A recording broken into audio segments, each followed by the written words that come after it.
Just scared. It's fine. It's no big deal. You don't have to be scared of Ryan Reynolds. Ryan Reynolds' appearance at San Diego Comic-Con is already being talked about online as one of the more awkward moments of his career. Avengers. Doomsday was one of the weekend's biggest panels, built around directing duo Anthony and Joe Russo, the team behind Avengers, Endgame, and a confirmed cast that included Robert Downey Jr. as Dr. Doom, Pedro Pascal as Mr. Fantastic, and Chris Evans returning as Steve Rogers. Ryan wasn't part of that official lineup, and no invitation or announcement placed him there ahead of time. Oh, is this a competition? No, never.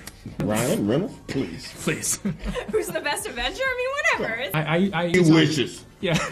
I used to talk to him a lot until a couple weeks ago, but so I wouldn't really know what's going on. Wearing a denim Deadpool suit, he walked out during the panel and asked the Russos whether they had plans for additional scenes, extra reshoot budget, or last-minute script changes. Fans in attendance and watching online interpreted the moment as a bid for a role in the film.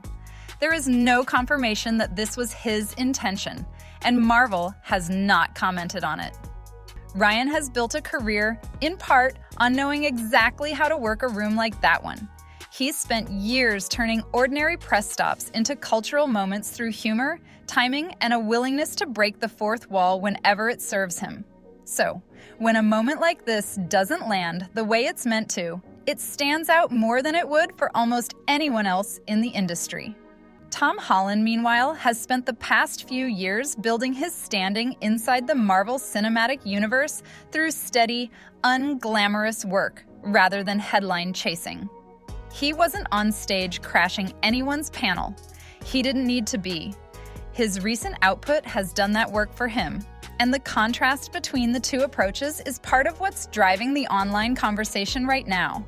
In a clip from the 2019 press tour for Spider-Man: Far From Home that's been recirculating online, a reporter asks a 23-year-old Tom Holland about a hypothetical Spider-Man and Deadpool crossover.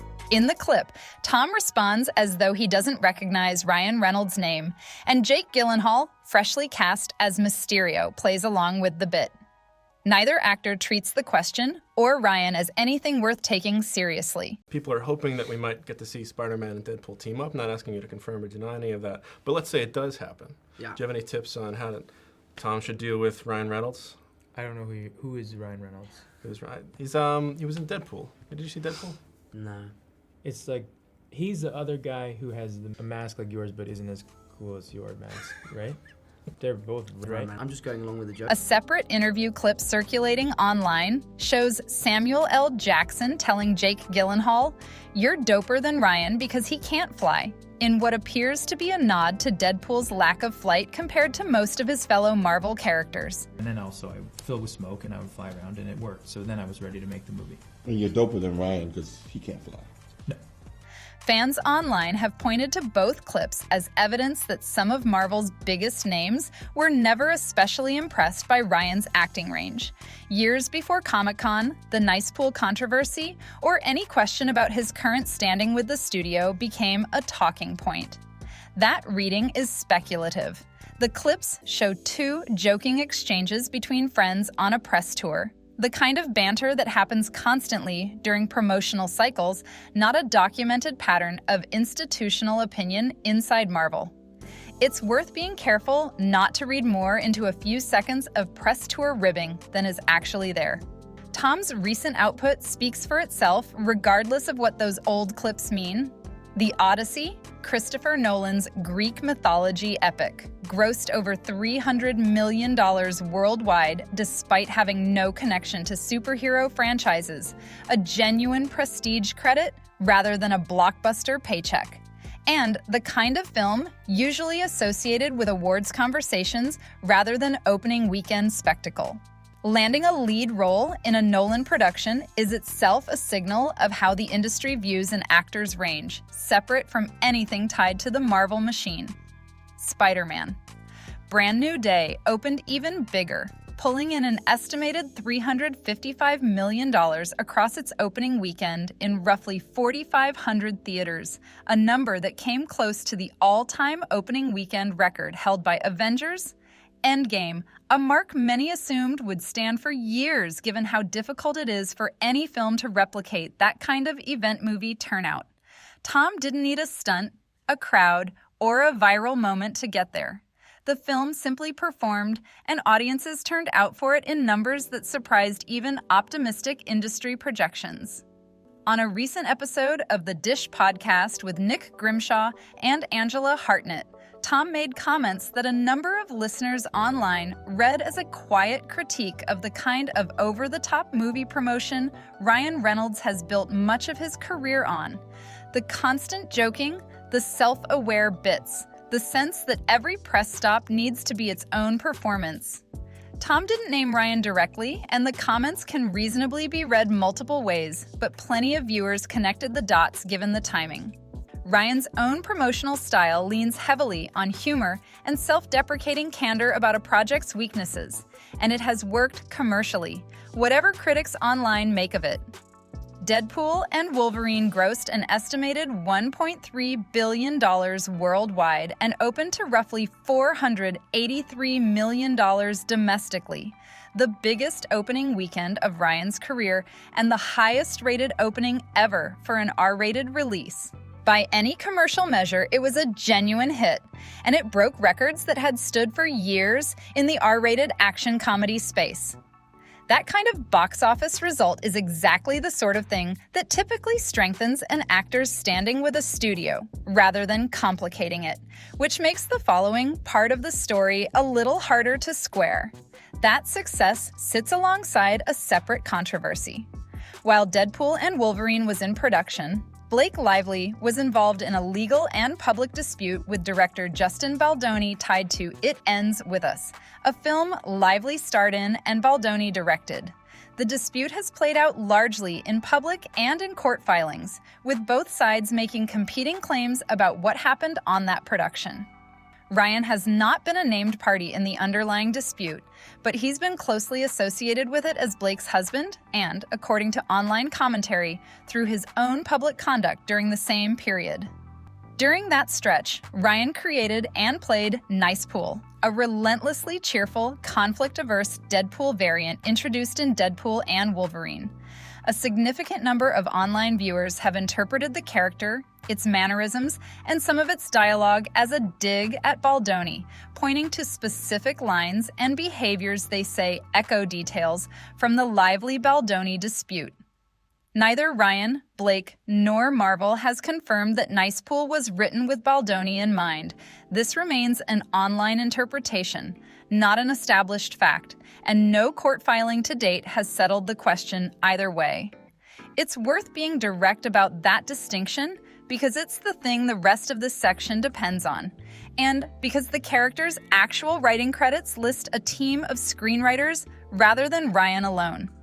That interpretation is the reason the character became legally relevant. Justin Baldoni's attorney, Brian Friedman, issued a subpoena to Marvel Entertainment seeking internal documents and communications about how Nice Pool was developed, including who approved the character, what internal discussions took place, and whether anyone at the studio recognized the material as a reference to Baldoni. This is a matter of public record, not speculation. Subpoenas of this kind are filed as part of the discovery process and become part of the case file. Marvel, for its part, is not a party to the underlying Lively Baldoni dispute, but it was pulled into the discovery process because of the subpoena.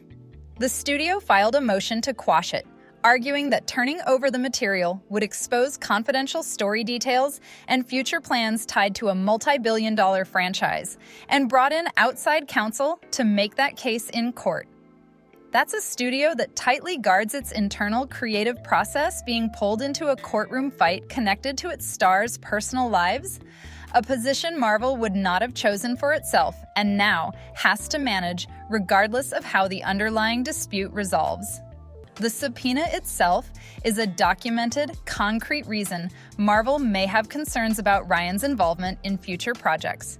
It's a real cost in legal fees and internal disruption tied directly to his conduct. Everything beyond that is where the certainty ends. His actual status on Avengers. Doomsday, whether the studio has made any formal decision about him at all, and whether the Comic-Con moment reflected genuine exclusion or simply an odd bit that didn't land. None of that has been confirmed by anyone with direct knowledge. No party involved has issued a statement addressing it directly, and the absence of an announcement is not itself proof of anything either way. Two smaller stories have circulated alongside all of this, both worth noting briefly, and neither connected to the litigation. Tom's younger brother, Harry Holland, has been building his own career behind the camera. He's directed short films and co-wrote and directed Last Call, which screened at the first World Culture Film Festival in Los Angeles, where Tom himself was honored for outstanding achievement in the performing arts. Harry also worked on the Deadpool and Wolverine stunt team under coordinator George Cottle, who posted about the collaboration on Instagram. Ryan reshared the post and wrote, "This is how I find out? You tell me?" A comment some viewers read as him inserting himself into a moment that belonged entirely to Harry. Separately, a clip of Ryan signing posters for a street crowd drew attention online after some viewers noticed matching merchandise and identical cardboard signs marked with blue tape among the group, leading a portion of the online audience to speculate the interaction may have been arranged rather than spontaneous. In that same clip, a voice off camera can allegedly be heard shouting, "Justin is better," as Ryan gets into his car, a detail that's been widely shared and picked apart since. Neither the staging claim nor the audio has been independently verified, and both are best understood as online speculation rather than confirmed reporting. The kind of thing worth mentioning because it's part of the conversation happening around Ryan right now, not because it's been established as fact. What connects the larger threads of this story is a contrast a lot of fans and critics keep coming back to. Tom Holland's approach treats Marvel as bigger than any single actor. He's spoken publicly about respecting the fan base and the actors who played Spider-Man before him, and his highest profile moments over the past year have come from his work, The Odyssey, Brand New Day, the reception to both, rather than from press tour antics or manufactured viral moments. That's a deliberate choice as much as it is a personality trait, and it's one that's paid off in how the industry and the fan base talk about him. Ryan's public conduct tells a different story, according to the critics making this case online. The Comic-Con walk-on, the nice pool character, the subpoena it triggered, and his long-running promotional instincts have, in this reading, repeatedly put his own brand ahead of the franchise's needs. Whether that's a fair characterization of Ryan's intentions or simply how his actions have landed publicly is a separate question, and it's one this video can't settle. What can be said is that the Marvel Cinematic Universe has held together for well over a decade, partly because most of its lead actors have operated closer to the way Tom does than the way Ryan's critics describe him operating, and studios tend to notice when that balance shifts, whether Ryan's approach costs him a role in Avengers. Doomsday isn't something anyone outside the studio can currently confirm, and it's worth resisting the urge to treat online speculation as if it settles the question. What is real and documented is the subpoena, the court motion, and the public friction it's created heading into whatever decision Marvel eventually makes about its next film. Everything else, his standing with the studio, whether he'll appear in Doomsday, what conversations may or may not be happening behind closed doors, remains genuinely unknown from the outside. It's also worth remembering that public perception and internal studio decisions don't always move in lockstep. An actor can take a public relations hit and still keep a role if the studio values what he brings commercially, and an actor can look fine publicly while quietly being written out of future plans for reasons that never surface. Comic-Con moments, viral clips, and online theories make for compelling entertainment coverage, but they're a poor substitute for an actual casting announcement, and Marvel hasn't made one about Ryan's future either way. Do you think Tom Holland's low-key, work-first approach is the smarter long-term strategy for actors in this industry? Or does Ryan Reynolds' non-stop self-promotion still work better for selling a movie in 2026? Let us know what you think in the comments. Thank you so much for watching. If this one kept you hooked, Make sure to like the video and subscribe to Clout Fallout so you don't miss the next update on this story.